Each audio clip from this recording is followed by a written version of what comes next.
Hey, good afternoon. And gosh, it is a beautiful afternoon here in Greenville, South Carolina. And I just wanted to meet up with you for a little bit today. You know, most of us, as we are beginning on our spiritual journeys, at some point, relatively early in the process, we start to hear about the word guru. We encounter different teachers that we run into who have met their guru. For example, one of my first spiritual teachers was Ram Dass, and his guru was Neem Karoli Baba. And so we start hearing about gurus in this process, and we start wondering what that is. Is this something that I should have in my life? How do I get one? You know, all kinds of questions come up with that term guru. So I wanted to spend a few minutes today and just talk to you a little bit about the thought behind a guru and a little bit of explanation about the different types of gurus that you may or may not encounter in your life. So first of all, the word guru simply is teacher. It simply means teacher. But when we hear about gurus in the spiritual community and through different teachers, what we're really hearing about is the word Satguru. And a Satguru is an enlightened being.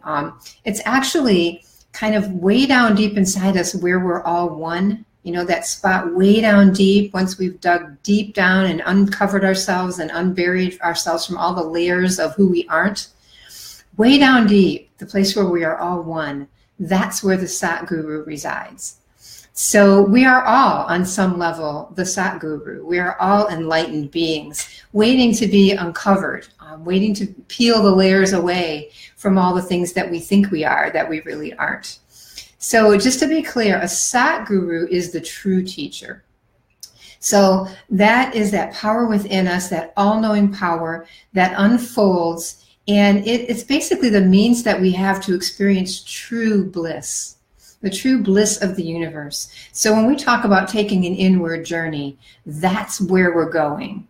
We're looking to move inward and dig deep inside and meet with the Satguru, to meet with our inner guru. And there are people around who are able to do that. Most of us can, through our spiritual practice, uncover those layers and just get a glimpse of that guru that lives inside of us. But other people actually have a Satguru manifest for them during their lifetime. So for example, Ram Dass met Neem Karoli Baba. So he was a Satguru in the body. So he was able to convene with him and converse with him and be taught by Neem Karoli Baba face to face and to really learn some very powerful lessons. And so, yes, there are gurus, that Satgurus that meet up with us in this lifetime and teach us things. They provide us with different teachings. So we meet teachers, they offer us things that help us throughout our lives, and they also give us teachings. And the teachings are generally not quite so pleasant. A lot of times those teachings are through very challenging means, very difficult life lessons. So gurus are here to both be teachers for us and also to provide teachings or lessons for us. So that's essentially what a Satguru is. But there's also something out there called an Acharya. And an Acharya are those teachers that are illuminating to us. They're not awakened or enlightened beings, and they wouldn't claim to be, but they are primarily responsible for giving us some really major life lessons. So, for example, in my life, my very first Acharya was Ram Dass. And he provided the foundation of my spiritual journey, and he really catapulted me out into doing the type of soul searching and inner work that I've been doing over the past 7 or 8 years now. Wayne Dyer was another one. I happened to meet both of them. Wayne Dyer while he was in the body, and I met Ram Dass as well several years back in the beginning of my spiritual journey. And they were acharyas for me. So they wouldn't claim to be gurus, but they had a powerful impact on me. So maybe you can think of some people that you've encountered in your life who were very, very gifted, enlightened, very smart, very wise, very spiritually uplifted. They vibrated at a really high level. That person might be an Acharya for you. So those, again, are primary teachers that we run into in the body as we're encountering different people throughout our lives. But most of all, the people that we encounter as gurus are upagurus. And upagurus are pretty much everybody we meet. So they're the people that we run into in our lives who are teachers for us through example, through interaction, through our day-to-day that we go through with them. If there's somebody that happens to live in the same household, they're teaching us constantly, and they're providing lessons for us to learn about ourselves. And so that's the beautiful thing about an upaguru, is everywhere you go, you know, there's the saying out there that life isn't happening to us, it's happening for us. And if you believe that, and I definitely do, I mean, that is a huge part of who I am, is that realization that life is happening for me. And so knowing that, everybody that I encounter is an upaguru. So whether that's a pleasant or an unpleasant experience makes no difference at all. But if you are constantly and always looking for the lesson, you can encounter gurus everywhere you look. So for example, you may run into somebody from the past, and you had a past with them, and maybe your past wasn't the most positive past, and they show up again in your present. They've been gone maybe for several years, but they show up in your present, and you can tell pretty quickly that they probably haven't changed much, that they really are kind of in the same vibrational place that they were when you left them years ago, and yet here they are. And so you might be irritated by that. You know, maybe it's an ex-wife or ex-husband or an ex-friend or somebody who did some disservice to you in the past. And you meet them now and you see that they really haven't changed much. And the lesson there is that we can all become stagnant, and we can all stay in one place and not grow. And maybe they're providing for you an example of that, which might motivate you in your own spiritual path to dig a little bit deeper, or to maybe make yourself a little less comfortable and really do some inner spiritual, deep spiritual work so that you cannot be stagnant in your own life. They also can serve as mirrors for you. So if there's some shadow work that I did a while back where you were asked to think of somebody that is really, really irritating in your life, you know, somebody that you have a really, really hard time being around. And then once you have that person in your mind, to use one word to describe the thing about that person that irritated you. And so for me, I did that. You might have heard me speak on this before. And I came up with one person in my life that was really irritating to me. And the word that came up for me was that she was fakey. And in the shadow work that we did, we were tasked with taking that term and applying it to ourselves and seeing if we couldn't find something in us that resembled that.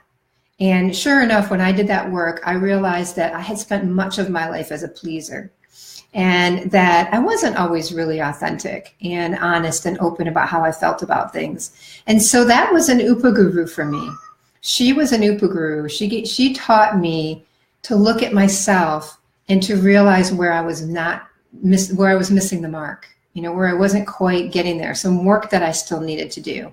So these teachers don't have to always be pleasant. They can often be very, very challenging. And some of those are the most valuable upagurus that you'll ever encounter. So they may show up and come for a short time, drop a teaching on you, and disappear. And then there are others that stay. So that's like your mother, your father, your siblings, your husband, your wife, your children, your dogs, your cat. These are the beings that come into your life and they hang out for a while, and you have so much that you can learn from them. And so being in a place of openness and allowing and letting messages and lessons come through them is really, really powerful. So it's such a blessing when beings are in your life for a long period of time and you have the opportunity. And remember, we're all on this journey. So not only is, for example, my husband a teacher for me or an upaguru for me, but I am also potentially an upaguru for him if he's paying attention, if he's open to it. So sometimes somebody's doing their work. They're showing up in your life so that they can do their work. And it may have not a whole lot to do with you, but you can still learn from them and you can learn from that experience. But those are the ones that you really can learn from, are the ones that are here every single day. But pretty much with regard to everyone that we meet, everyone from an embodied Satguru, you know, from the inner guru that you meet in meditation, to maybe a Satguru that shows up in a dream, or maybe in human form, even if you're blessed enough to encounter that, all the way to the most troublesome human being that you run into. They're all opportunities and true teachers if you're willing to learn, if you're open and you're allowing and you're willing to learn. So to answer those questions, what is a guru? A guru fundamentally is a teacher. A Satguru is that highest inner guru, where the place inside of you where we are all one. That's an enlightened being. And sometimes they manifest into physical form so that we can learn directly from them if that's in your soul's best interest to do that. There's a Satguru, there's the Acharya, which is the teacher who some of us think of as gurus. We really believe that they may be gurus, and yet they don't call themselves a guru, but they've taught us such important things in our lives. And then there are those Upagurus that we encounter constantly, over and over and over again. If we're looking and we're open, we can learn from all of them. Do we need to find one? You don't need a Satguru in the body. You definitely don't need that. If you are supposed to have one, that guru will find you. So you don't have to go looking for it. You stay open, you do your spiritual work, you do your journey inward, you spend your time in silence, in moving meditations, and any type of stillness that you can to connect with that inner guru, and what you need will manifest for you exactly the way it is supposed to.